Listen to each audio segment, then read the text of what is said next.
Dadayo kami ngayon guys ng basketball doon sa aming hometown. Papakita namin sa kanila kung gaano kami kabangis. Ayan. Susubukan nila ngayon ng lupit namin guys. 20k na pusta.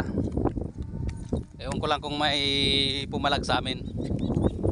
Pero di ko naman ibubuhos lahat ng galing ko. Kung baga kay Taguro 30% lang muna kasi baka maya ayawan ako dyan, wala na maglaro sa court. Kita nyo yan.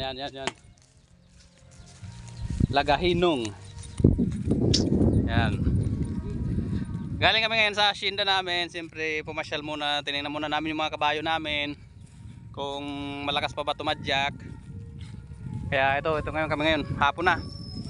Siguro 8:30 na dito ng hapon. Pero ayan, tirik pa rin yung araw guys. Ayan. Yung mga hayop sila. Ay. Ayan yung mga palaya namin. Malapit silang harvestin. Ayan. Nakikita yung mga hayop na yan. Babalik din ako agad kasi didiligin ko yung mga yan. Isa. Okay. Ito na kami sa highway. Patrol group. Mamaya na guys.